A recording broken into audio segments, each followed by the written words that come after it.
This is Unsung History, the podcast where we discuss people and events in American history that haven't always received a lot of attention. I'm your host, Kelly Therese Pollock. I'll start each episode with a brief introduction to the topic, and then talk to someone who knows a lot more than I do. Be sure to subscribe to Unsung History on your favorite podcasting app so you never miss an episode. And please, tell your friends, family, neighbors, colleagues, maybe even strangers to listen to. Today's story, in honor of Labor Day, is about the long-lasting Coors Boycott. The Coors Brewing Company was founded in Golden, Colorado in 1873 by Prussian immigrants Adolf Coors and Jacob Schuler, who had bought a recipe for a Pilsner-style beer from a Czech immigrant. In 1880, Adolf Coors bought out his partner to become sole owner of the brewery. The Coors Company liked to portray its workforce as a tightly knit family and unions as bothersome. In the 1950s, a younger generation of the Coors family took over management, and, as Local 366 union pamphlet explained, they brought a, quote, pronounced anti-union atmosphere, which was to grow stronger each year thereafter, and replacing the former management's bare tolerance of the union with outright animosity toward it, unquote. After new union leadership was voted in 1951, the union staged a brief strike in 1953, followed by longer strikes in 1956 and 1957. When Coors engaged in union-busting activities that were uncommon for the time, the union called for a boycott to bolster the strike. The 177-day-long Local 366 strike and boycott ended in August 1957, with neither side happy. In 1966, two Chicano groups, Crusade for Justice and the Colorado chapter of the American GI Forum, launched a boycott of Coors beer, at first locally, but by the 1970s, including much of the Coors market area. At the time, Coors was sold only in the American West. You may recall that the plot of the 1977 film Smokey and the Bandit involved two bootleggers, played by Burt Reynolds and Jerry Reed, driving to Texarkana, Texas, to transport 400 cases of Coors beer back to Atlanta, Georgia, where it couldn't be legally sold. Crusade for Justice and the AGIF called for the boycott in response to discriminatory hiring practices of the Coors Brewing Company that especially targeted Chicanos and African Americans. Coors refused to meet to discuss the hiring practices. Other groups, including labor unions, women's rights groups, African American organizations, and LGBT activists, joined the boycott to protest both the hiring practices and the Coors family financial support of right-wing political causes. Coors used polygraph tests in their hiring process, which was alleged to be used to out and discriminate against LGBT individuals. In 1974, the Ad Hoc Committee Against Coors for Affirmative Action first met in San Francisco, bringing together an alliance of activists and organizations representing labor, Black, Native American, Latino and Chicano, and gay and lesbian communities. Harvey Milk attended, representing the gay activist community. In 1977, Brewery Workers Local 366, which represented over 1,500 workers at the Golden, Colorado brewery, called for a strike, which lasted 20 months. In support, the AFL-CIO called for a nationwide boycott. Coors responded to the strike by replacing workers with strikebreakers, and many of the union members ended up going back to work without a contract. In December 1978, workers at Coors, most of whom were back to work by that point, voted 993 to 408 to decertify Brewery Workers Local 366. The decertification of the union ended the strike, although the boycott by the AFL-CIO continued, and expanded to include the National Organization for Women and the National Education Association. In the 1980s, Coors worked with minority groups to hire more minority workers and support minority rights.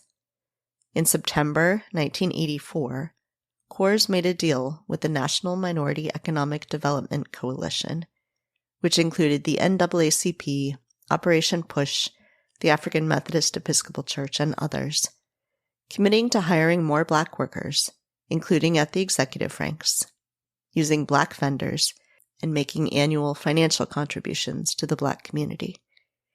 In turn, the coalition promised to, quote, take positive, visible action to help eliminate the misconceptions of Coors in the Black community, unquote.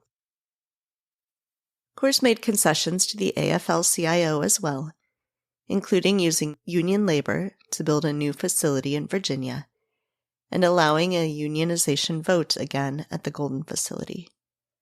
In August 1987, the AFL-CIO formally ended their boycott. In December 1988, workers at the Golden Brewery voted against unionization by a margin of over 2-1.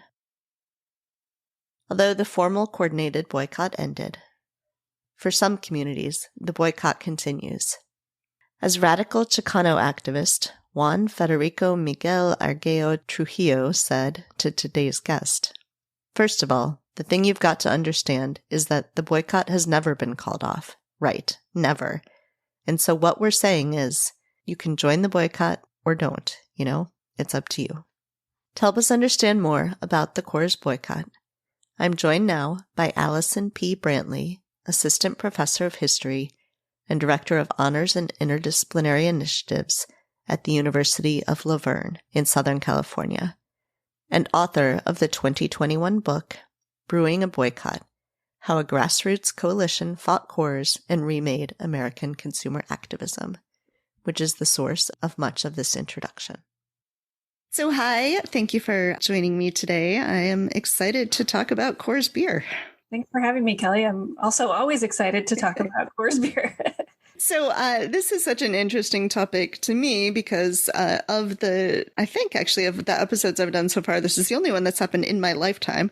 And it really happened largely in my lifetime. I was born in 1978, and yet I also knew nothing about it. So this is sort of fascinating to uncover and find this. So what got you interested in this topic of the Coors boycott? Yeah, great question. I think there are a couple of different paths that led me to this project. I write in the book a little bit about how I grew up in Colorado. My parents grew up in the Midwest, but moved to Colorado in the 70s and 80s. And the state is really sort of saturated with Coors. There are taps in every bar. It's on it's on shelves in every liquor store.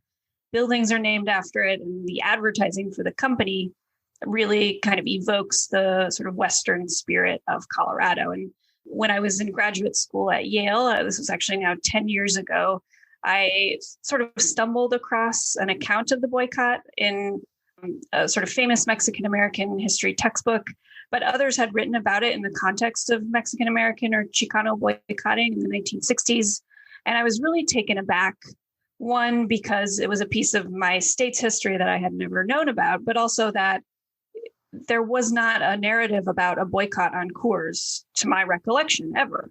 In my own household, my dad drank Coors Light, I'll admit that. And so I was really surprised by the history and I wanted to learn more. And at the same time, when I was in graduate school, pursuing my degree in history, I was doing some organizing with Unite Here, the local union, which represented clerical and maintenance and janitorial workers at Yale. And we were trying to organize a graduate student union. And as I was engaged in that work on and off, I was thinking a lot about organizing and coalition building and how do you actually do this kind of thing on the ground. And so I felt a sort of kinship with the story of people organizing a Coors boycott and engaging in organizing and activism over a long period of time and sometimes not seeing great results.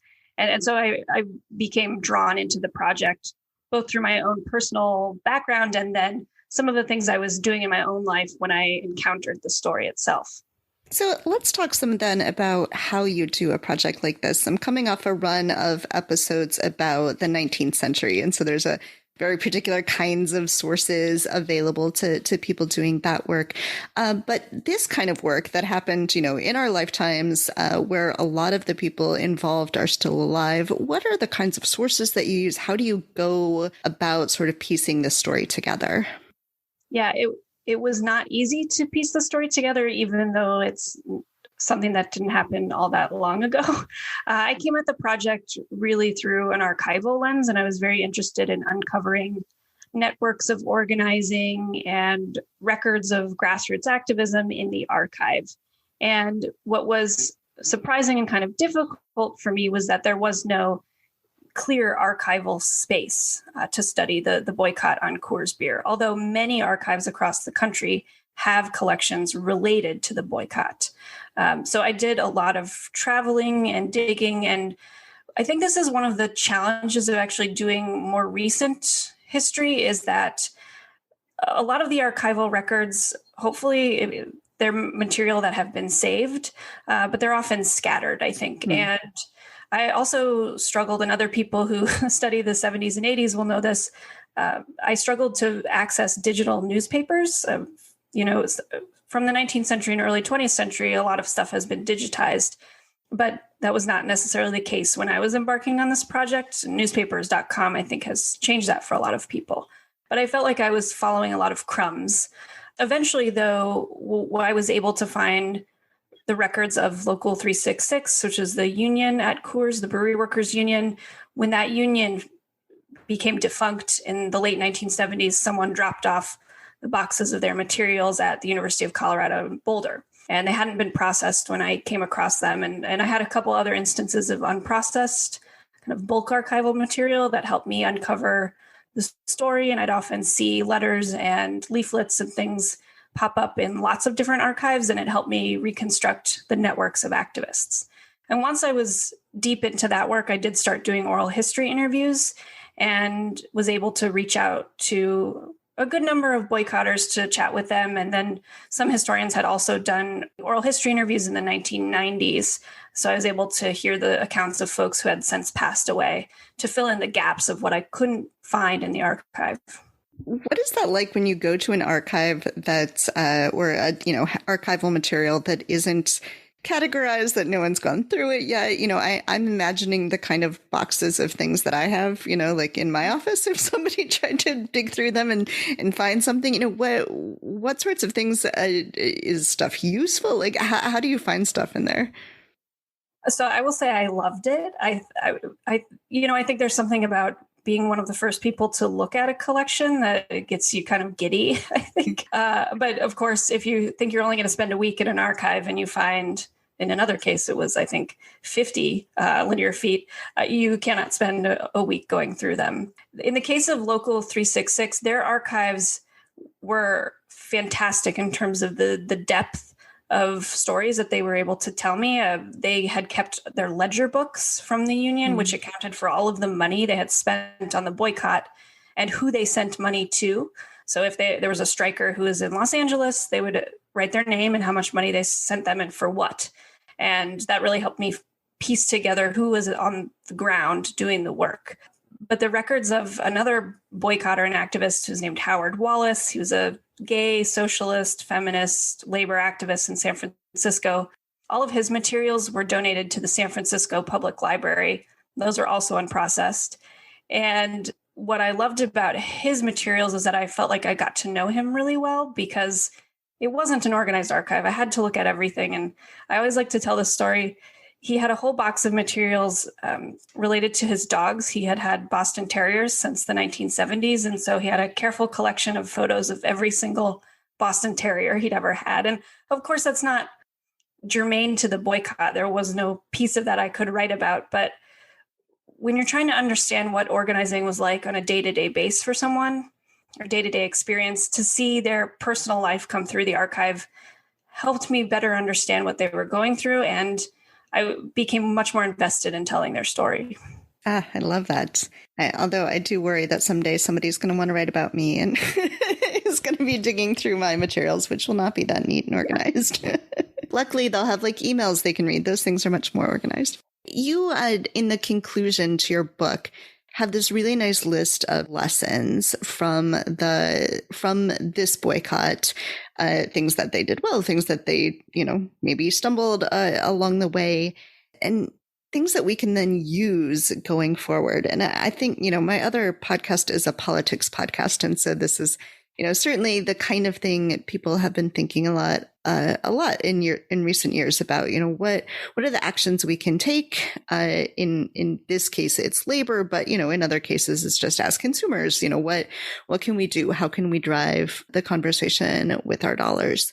To me, that was really useful frame for going back and thinking through this story of this boycott.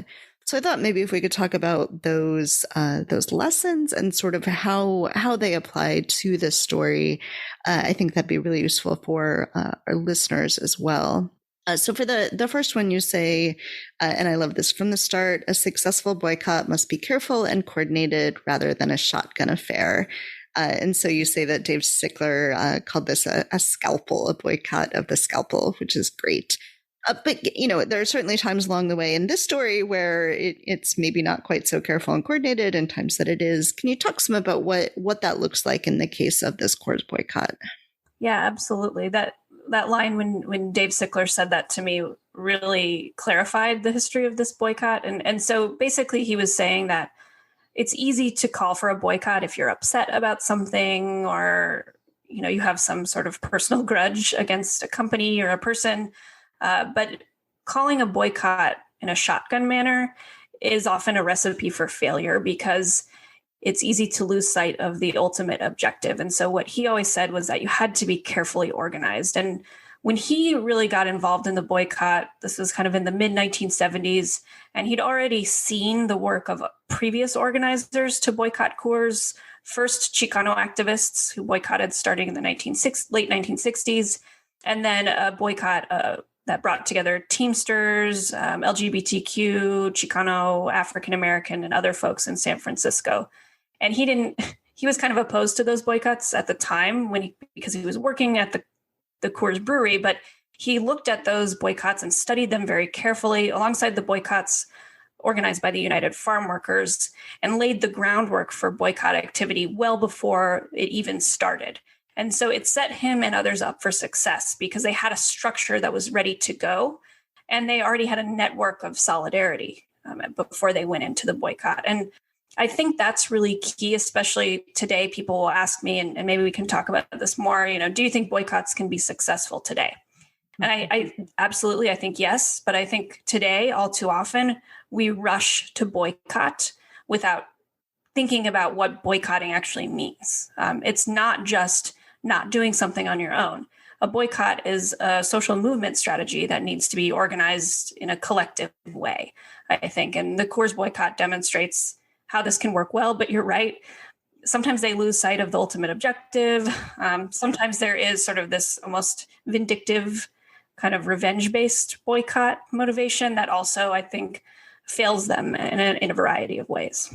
Yeah, when you said the rush to boycott now, I'm thinking so many times I've heard someone say like, oh, well, I think we're not supposed to get that brand. And someone will say, why? I don't know. I just remember somebody said we're not supposed to get that brand. But it does seem like in the history of this boycott that for whatever faults other things might have had, that people at least did understand why they were boycotting. The people that were boycotting understood. And maybe, and you discussed this, maybe they had different understandings. One group might think, well, the primary reason we're boycotting is this, and another group had, a different primary reason for them. But at least they knew the reasoning behind it, and it wasn't just a don't buy Coors. Right. Well, and that's the other important thing is that the Coors boycotters did a very good job of communicating a clear message. So they used buttons, they used flyers, they used labor newspapers to clarify the message. But what they did, as you're noting, they would basically say, if you're a person of color, you boycott because the company is discriminatory. But if you're queer, you boycott because they're anti-gay. Or if you're a progressive, you boycott because they're associated with the far right. And that worked, but it also ended up, as I discussed, kind of splintering the coalition over time. Yeah, yeah.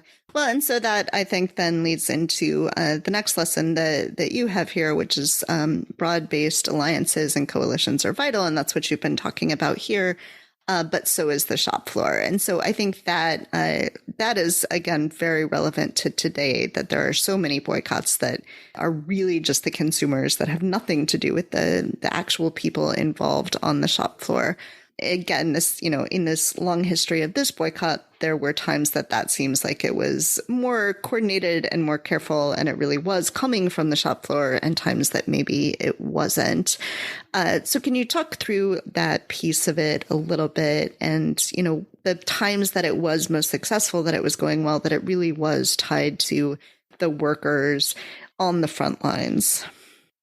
Yeah, so I've been thinking about this a lot lately and had some conversations with folks on the ground in the labor movement. And someone, clarified this point that, boycotts seem to work best when we focus on the producer rather than the consumer.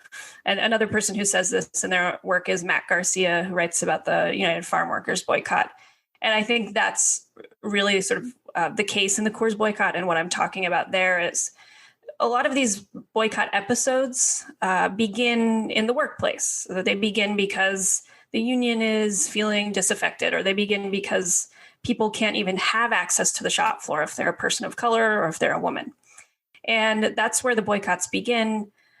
But the thing about this particular struggle is it easily brings in other coalition members because of some of the different narratives we were just talking about. And on a number of different occasions, the boycott really flourishes because activism begins on the shop floor and then it extends through various networks to bring in a whole array of other people. Two times when this is kind of most successful is with the Teamsters strike and boycott in the early 1970s in San Francisco, and then in the late 1970s with Local 366 and their boycott, because the organizers are folks associated with the labor union, they're the workers, and they're going out and they're not only getting people to sign on to their boycott, but they're doing things for other people in the community to build a collective movement. But there are a number of different occasions in both of these stories where the coalitional backed boycott becomes bigger than the strike, where you have people who are buying into the boycott who don't even know that there's a strike going on at the brewery, for example. And what that does in the case of a very long and protracted strike at Coors is it diverted resources away from the shop floor battle. And it made it very difficult for the union to actually maintain a stronghold in the brewery. And in the end, the union is voted out. It's decertified, even though the coalition-backed boycott was doing really well in bringing down Coors' sales across the West. And I think that this points to one of the sort of difficulties of boycotting is that you have to be really clear on your message, and you have to understand what the end goal of the boycott is. Is it to run a company out of business, or is it to win a strike and win a contract? And if you're not clear on those objectives, you can lose sight of the shop floor very quickly, and ultimately it hurts workers at home. I think there's sort of the modern, or the most recent sort of equivalent to this is the strike that's been going on in Bessemer at the Amazon warehouse. And, earlier when they were running up to their first election, because I think they'll have another election, I heard a lot of people say and saw on social media, oh, you need to boycott Amazon. And at the warehouse, the workers and the organizers saying, no, do not boycott, right? It'll spook the workers. It'll give the employer a reason to, divide workers. And so the boycott is not always the answer for the shop floor. It can work really well, but it's a tool that requires a lot of care, right? It requires the scalpel and not the shotgun. Yeah. Well, and you just started talking about goals there. So that was the next lesson that you gave. And I think to me, this is sort of the really crucial one when it comes to boycotts is what is the goal? What are you aiming at? How do you define victory? And I think that is that's certainly the problem I see in a lot of current boycotts is just a indefinite, we're just going to not give money to this company, to this person anymore until when? We don't know. What are we trying to get? We're not sure. So it certainly seemed, and you started to talk about this, that there were times that this was really well defined in the Coors boycott, and things that they were definitely trying to do where they could very clearly tie, look, we are driving this boycott, we are being successful, go back to the company, use that to, get more negotiations. But that wasn't always the case, that the sort of terms of victory were clear. Yeah, when the boycott was connected to like legal battles in the case of Chicanos or African Americans, or when it was connected to a strike, it was easy to see the ultimate objective as being aligned with some of these other battles that were being waged against the company. The problem was, especially by the 1980s, when the boycott had been going on for a long time, there was no clear message about what the ultimate objective of the boycott was. There were a lot of people who for sure wanted to see Coors crash and burn and go out of business. But there were others who wanted Coors just to become a better employer and to hire people of color and to hire women. And the problem with those different objectives was when the company did something good, only a portion of the boycott coalition was on board with that. And so it actually led to a lot of infighting and a lot of really bitter feelings between boycotters. And so there was kind of this internal division that in a way that the company itself took advantage of and was able to pick apart the coalition because there wasn't a clear agreement about when it was okay to say the boycott's off.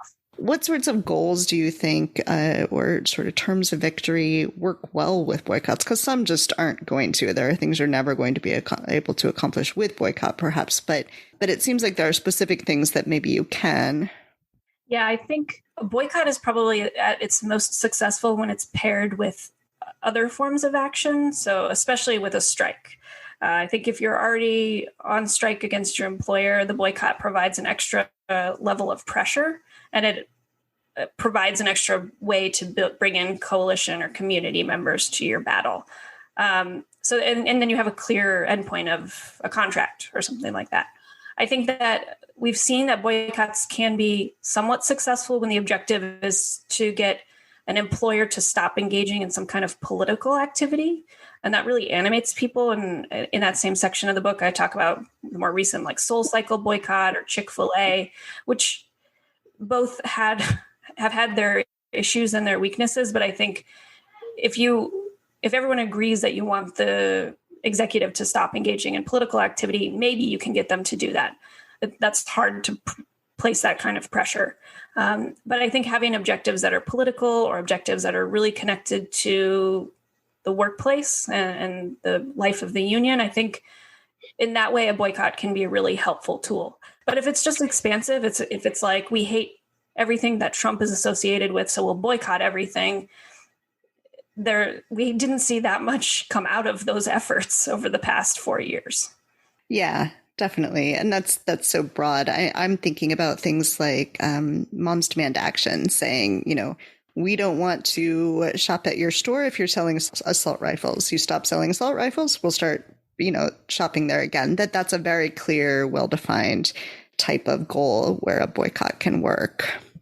Absolutely. The next lesson that you talk about, and this I think is certainly something that has lots of ramifications for potential boycotts today, is that preemption and co-optation can happen. Those are the external threats, and that they can really be problematic to the boycott. And this is something then that Coors does, and does pretty well, that they go and make certain gestures that are sort of very well accepted. And then some groups within the coalition are happy, whether or not that's changing anything in sort of actual terms. Can you give some examples of, and they do this a lot, so some examples of places that happens, that Coors does that and, essentially is able to mollify parts of the coalition? Yeah. So for a long time during this boycott, the company didn't do anything to counter it. It, one, didn't take the boycott seriously, and two, always said our product is good enough that it doesn't matter what these detractors say, we're still going to sell our beer. But by the late 1970s and into the 1980s, as the boycott continues on and on, much to the dismay of the company, they start to take it seriously. They hire many more people to be on their PR and community relations teams.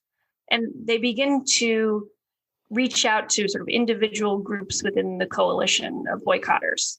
In 1984, because of a particular thing that Bill Coors said, one of the executives, they end up signing a $325 million agreement with a coalition of African-American organizations, basically saying, we'll give you this money for scholarships or community development if you stop boycotting Coors. And then they do the same thing that same year for $350 million, I think. I might have gotten the numbers mixed up there, with Hispanic organizations. And they say basically the same thing, stop boycotting, and here's all this great money for you. And it places a lot of pressure on the boycott coalition, because in the 1980s, in a period of austerity where community organizations are getting less and less money from the federal government, that money looks good. And a lot of people are willing to say, Coors has changed itself. And so they kind of call off the boycott, or they walk off from the boycott. And this, of course, causes internal tensions. And so the company is really good at figuring out how to mollify certain critics, to buy them off.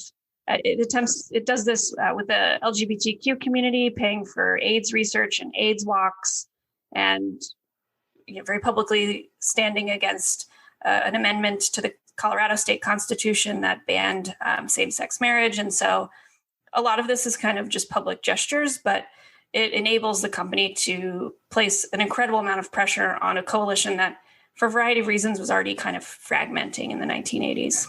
There is certainly good that comes out of those, we can also say, well, it didn't really change what was happening in the company, and they still were giving lots of money to right-wing organizations and things like that.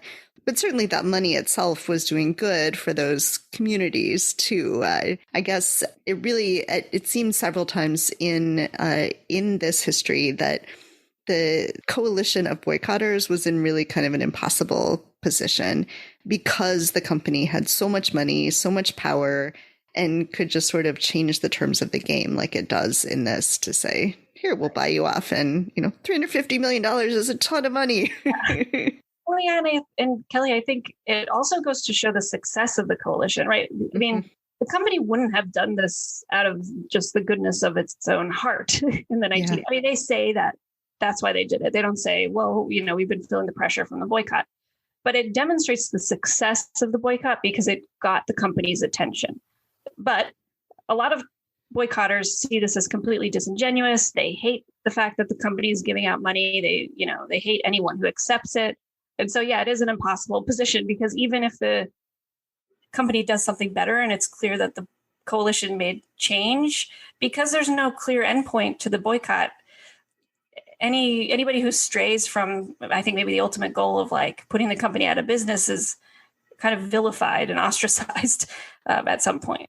Yeah. And then the last lesson you had is about keeping joy, this sense of joy. And that seems to be most obvious to me, at least, in this history, when the Teamsters and the gay community in the Castro are sort of coming together, that there does seem to be a lot of joy in what's going on. You have this wonderful moment when Baird walks into the camera shop and is talking to Harvey Milk. Can you talk some about that? Sort of, it's a really sort of fun and vibrant time to what is going on in this boycott.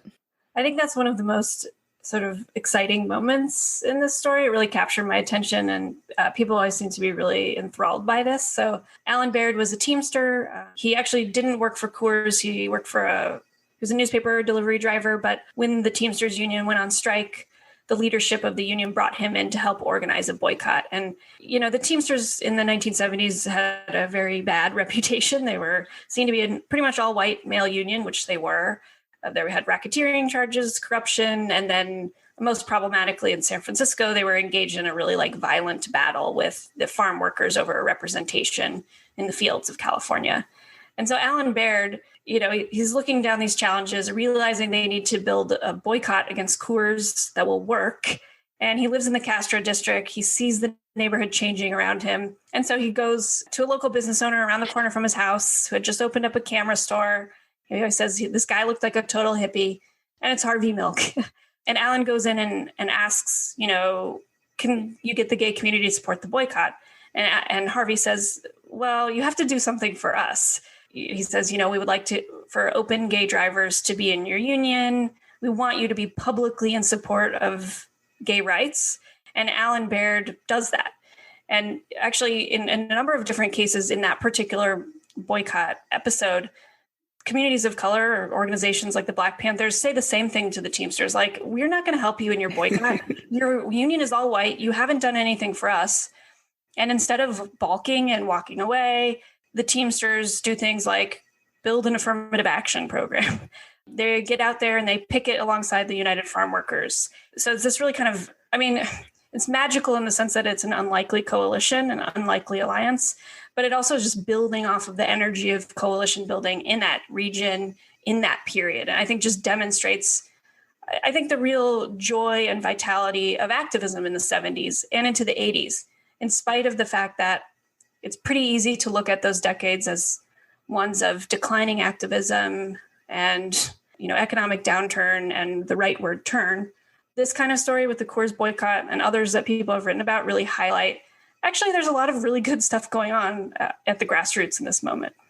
Yeah, I love that. And it's just more of this story of San Francisco being such a wonderful location of these sorts of coalitions. I saw something similar when I was interviewing Aaron Lecklider about the Communist Party and the gay community, and that in San Francisco in particular, there is this real sort of coalition that's great earlier in the 20th century. So I think that these lessons are just fantastic. Like I said, it was a really helpful way for me to sort of rethink the story that I had just read. And, we've talked about this at a few moments, but, so what is your answer? And, the sort of spoiler for the book, but your answer to, can boycotts be successful now? How can boycotts be successful now? Can we take these lessons and really apply them?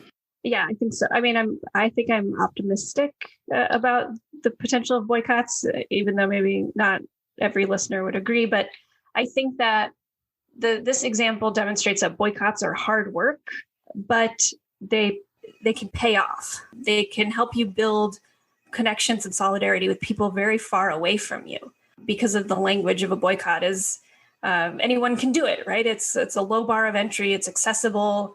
It also scares companies, right? So it places a great deal of pressure on corporations. So even with the hard work and the fact that, there's a lot of places where you can go off track or you can stumble, I see a boycott as a really important tool of social movements in the United States.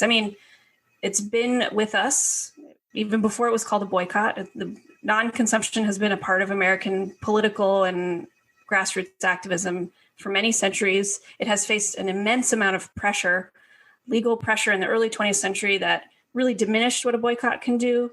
But I think that the boycott is adaptable. And so that's why I have a lot of faith in it. I think that we just have to be creative with it in the same way that Coors boycotters were. So just because social media maybe is more of a shotgun type response to issues, I think that in the right hands, the boycott can really be transformed into another kind of really hard-hitting and important tool. I don't know what that will look like. I wish that I knew what that would look like, but I don't think that it's going to go away. I think that it is adaptable and flexible for a lot of different reasons, and so I see it as an important tool for us to keep using. It seems, too, that in an age when a lot of people sort of feel tapped out, in a way that they've given so much, done so much, that this is a time where a tool where you're saying, just don't buy, don't, or redirect your buying dollars, and I think that can be valuable in that way, too, because it's not asking people to sort of do more, give more. It's just being thoughtful about how they consume. Yeah. Some boycott organizers with the Coors boycott movement would say also it's a good gateway drug to grassroots activism, because you could get somebody on board with the boycott by just saying, okay, yeah, I won't buy Coors. But then will you also wear a button? Will you also come out to this protest or march or Coors sponsored event that we can picket? And so it was a good way to bring people into the broader movement as well. Excellent. Is there anything else that you want to talk about? So one thing that I've been thinking about, and I think it's hiding in a footnote in the book, is that one thing that's really interesting about this particular boycott is that it's mostly male-led. I mean, most characters in my book are men, and I think in large part that's because of the masculine nature, the sort of masculine-dominated world of beer, and who is seen to be fit to consume beer in the United States. And it's an important contrast with many other consumer movements, which are led by women, because women were seen to be the arbiters of taste in their family, right? They were the ones who would buy the pants and the grapes and everything else in the grocery store. So they were pressed upon to boycott. And there's a lot of really great history out there about women engaging in boycotts, African-American women engaging in streetcar boycotts in the early 20th century, women running meat boycotts in the 1970s. And the Coors boycott, I think, provides a little bit of a counterpoint to that in undermining some of the traditional gender roles of boycotting and consumer activism. And it's something I definitely thought a lot about in the book. And I didn't address it head on because of space, but I do think it's important to just note and say, it's mostly a male-dominated boycott, which is kind of odd in terms of consumer action. And I don't know if maybe that was also part of the reason why it faltered at some points as well, because it was kind of non-traditional in that way. Yeah. Are you yourself boycotting Coors? I don't think I would say I'm engaged in boycott. I think I tend not to want to drink any of the sort of large beer companies' products because of the way that they're just dominating the market. There's so much more interesting beer out there. But I mean, I also have to acknowledge that the company has become a better company. So I wouldn't necessarily be boycotting them on those terms, but I don't spend my own money on Coors. I guess we can say that. And speaking of spending money, how can people buy your book? It's available anywhere that books are sold. Through the University of North Carolina Press, they always have a pretty good 40% off sale. So that's where I would direct people. But if you're interested in boycotting Amazon, you can buy the book many other places. You don't have to get it from Amazon. Excellent. I have to say it's odd as a non-academic, I suppose, to have a favorite university press, but University of North Carolina is quickly becoming my favorite academic press. And actually, I want to give a shout out to my editor, Brandon Proya, because that final section, the list of lessons, he and I reworked together. It was the last thing I worked on the book. And I said, I think I want to do this list thing. And he had a lot of faith in me, and we kind of took a little leap of faith in doing that. And so he helped that come together in a really good way, I think. Yeah, absolutely. Well, Ellie, thank you. This was a terrific episode to do for Labor Day, and I am excited to have learned more about boycotts in general and about this boycott that happened in my life that I knew so little about. Thanks, Kelly. Happy Labor Day, all. Thanks for listening to Unsung History. You can find the sources used for this episode at unsunghistorypodcast.com. To the best of our knowledge, all audio and images used by Unsung History are in the public domain or are used with permission. You can find us on Twitter or Instagram at unsung__history or on Facebook at Unsung History Podcast. To contact us with questions or episode suggestions, please email Kelly at unsunghistorypodcast.com. If you enjoyed this podcast, please rate and review and tell your friends.